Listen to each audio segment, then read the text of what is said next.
Hey everybody, it's Glenn back with another Clash Royale analysis video. We've got CRL East special season continuing with its playoffs. We got Kentsumeshi and Line in triple draft, and I picked this game because it didn't feel like a triple draft game. Let's go. They're deciding their cards, and we don't know what they picked, which I talked about in a previous video. So if you want to check out why I think that is a big issue, why we don't see these cards, I have a video about that, talking about it and the possible changes that could be made to make it better. And we got Hog coming out right now. So we already know Line's win condition right from the beginning. It's Hog Rider. We don't know what Kensumeshi's win condition is. But the good Prince push can get to the Musketeer. Does at least get a hit. So we get the Night Witch coming on, and Golem. And I cannot believe it that Kentsumeshi not only got a, well, he could pick his win condition, so he could pick Golem. But to get Night Witch at the same time is incredible. And the commentators talk about this too. Like, to get this perfect setup and the arrows to stop Dark Goblin, I mean, I thought at this point right here the game was over and Kentsumeshi was going to get this tower, but Line comes up with the Musketeer right at this ideal positioning to stop those Golemites and the Night Witch. So that was a really good spot on Line to at least prevent this from getting worse. And he comes up with Hog Rider to at least say, I'm going to dictate the tempo, but there's a cage right here.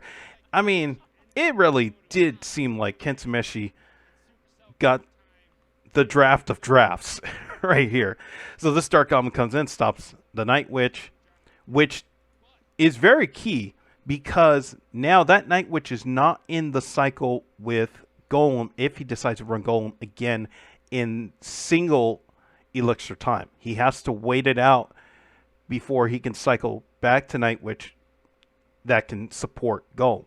So Golem's going to be on an island at least for the next little bit here.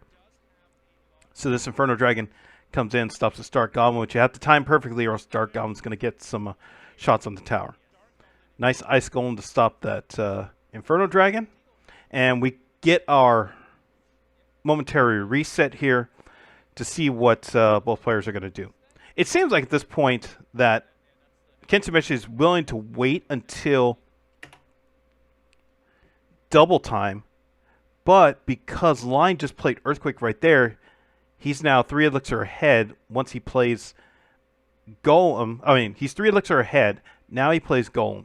So Line sees this and says, okay, it's your win condition versus my win condition. And guess which one's faster, Hog Rider or Golem? I think the answer is pretty easy. So Hog Rider is going to get at least one shot on the tower. Kentsumeshi had to use those bats.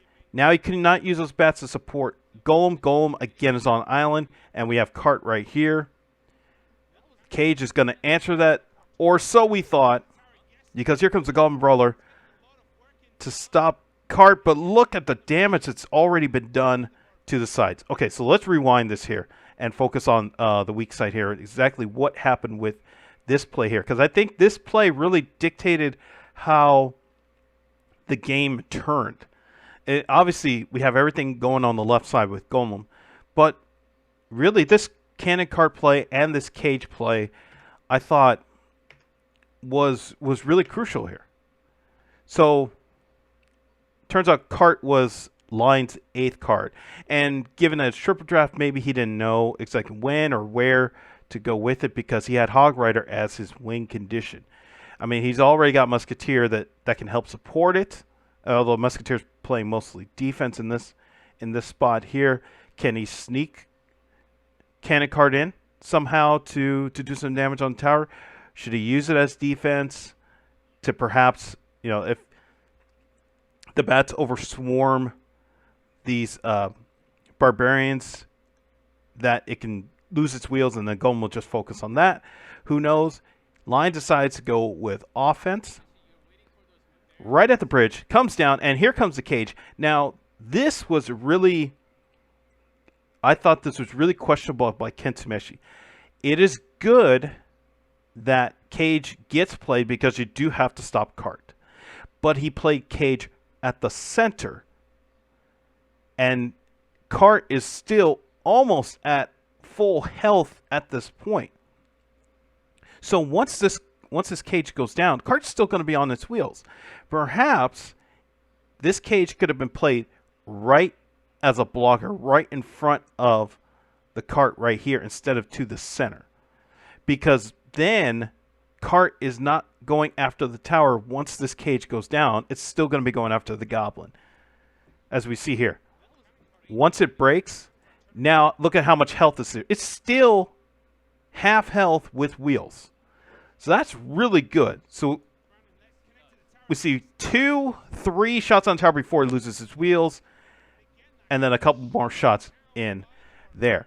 Which totally turned the game because now we have 3 towers that are about fairly even. They're within a fireball, earthquake, within fireball range, even though nobody's got fireball. But they're all fairly even here. Just because of that decision to play Cart and then the decision to play Cage where it was instead of right in front of it, right being a blocker right at the bridge. It was played to the center, and then that's where we have our situation here.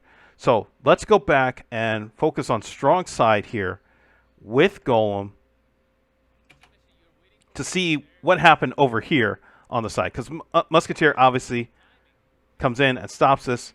Barbarians come in, try to stop it. This Prince was a really good, it's in a really good spot to pick off these Barbarians, but they got separated a little bit earlier here, and it was only able to get, I think, 2. Yeah, a 3. It got 4, but by the time it got 4, it was already being targeted by the Princess. So no opportunity for the Prince to get to the tower. It was just there solely for defense. Then finally we got this dart, which gets dropped right at the center. I thought that was really good. It's out of the way here. It could come to the right if Cart needs help. But although it's just going to be focusing on Golem at this point here. So that forces Kentameshi to use arrows, and he has to do some really amazing precision if you look at the circle here. If Dart moved just one more block over, then he wouldn't be able to pull that off because he would have to decide between the tower or the Dark Goblin. And in this case, you probably pick the tower and just kind of hope that the Brawler would get to Dart in time to stop it, or else Dart comes down here, does more damage to the right-hand side tower. So good timing on that by Kentameshi to get those arrows in. So now we got another Hog racing down because Line now sees that this is an opportunity here. Not only this tower, they're only separated by 20 HP.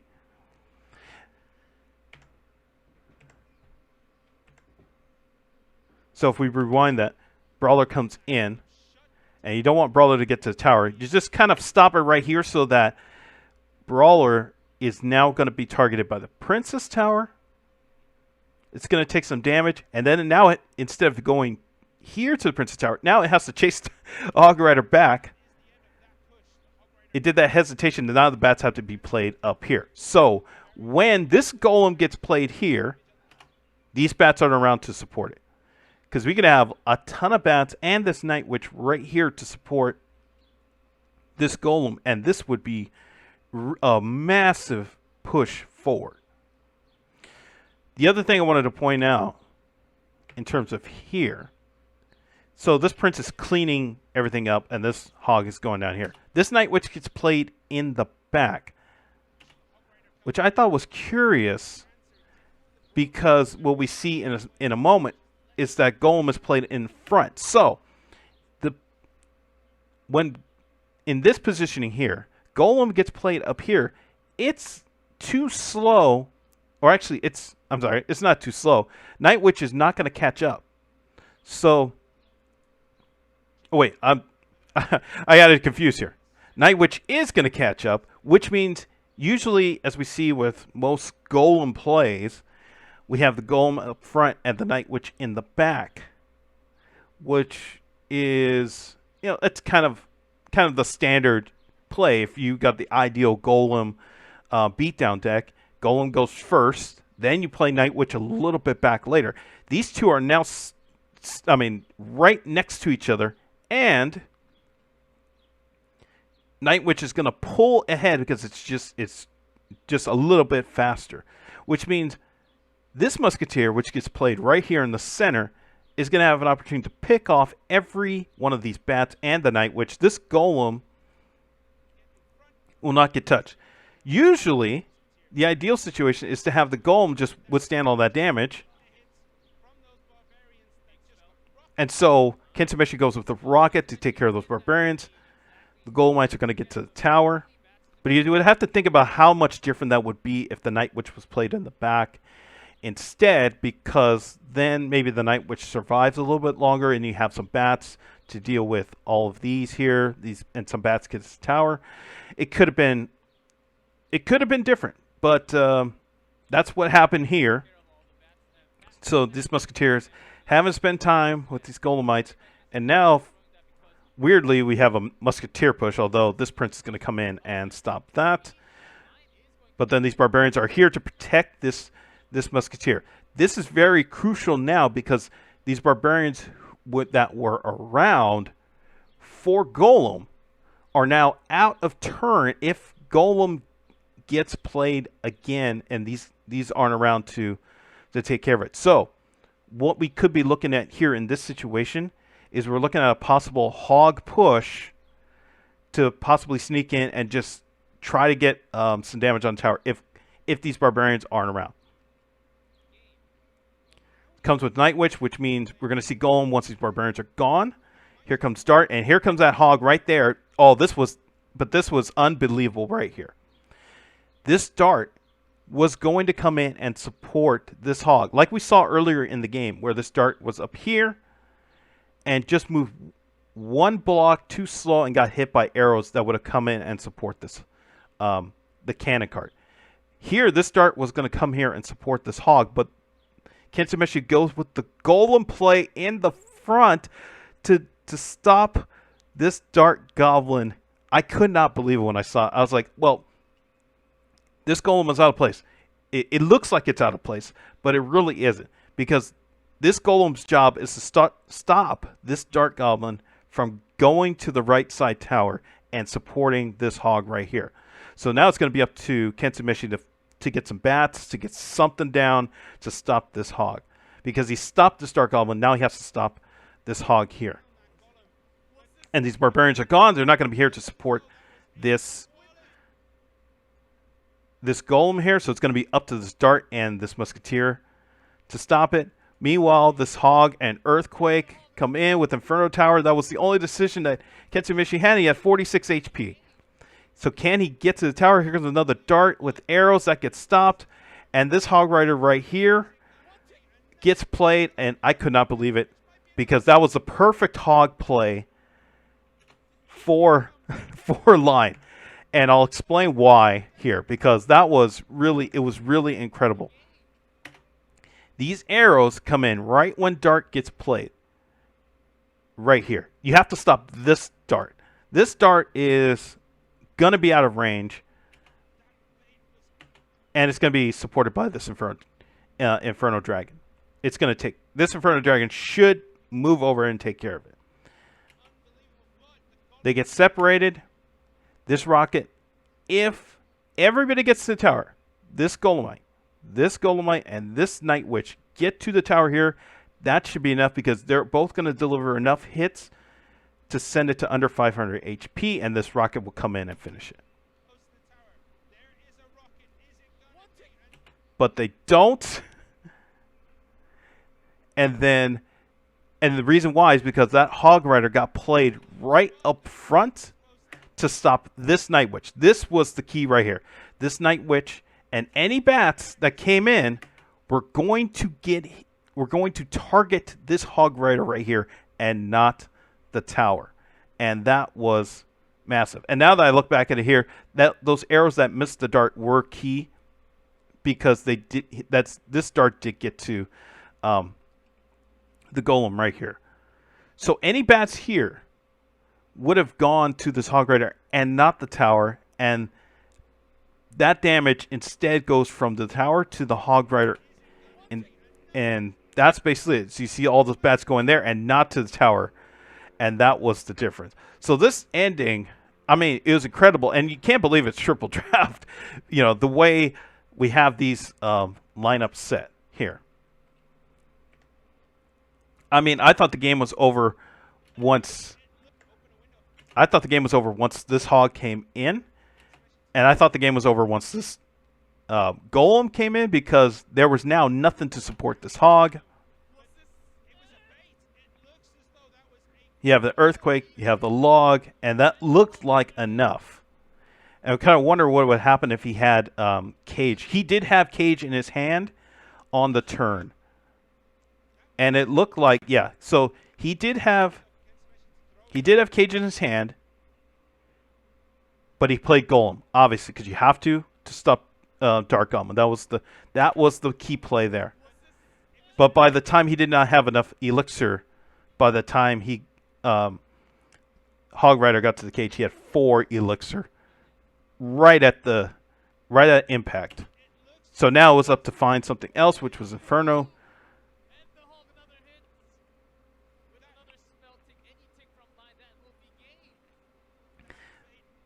The arrows just missed the Dark Goblin by like 1 tile, but if we look at the arrows and the placement and that circle right here, we see those arrows at the tower. So the choice was, okay, hit the start or hit the tower. It looked like it was going to be a one or the other, and Kentameshi decides to go with the tower, which proved, I mean, would not prove, but looked to be enough. Instead, this Hog Rider comes in and just squeezes through to stop the Night Witch from getting to the tower, and that was it. It was a really incredible game, and there are very few triple draft games that have gone the way they have. It's kind of like with triple draft, it's been, all right, whoever can withstand the opponent's 8 cards for 5 minutes and then just do enough damage on tower. But this was a play. This was a game that had a ton of really good plays by both players here. So I'm gonna end the video right here. I mean, it was just amazing to watch this game and the playoffs. It's I mean, CRL playoffs have been pretty amazing so far. So like I said, I'm gonna end the video right here. Thanks for watching. Be sure to hit the like button wherever you're watching this. Be sure to hit the subscribe, and I'll see you in the next video.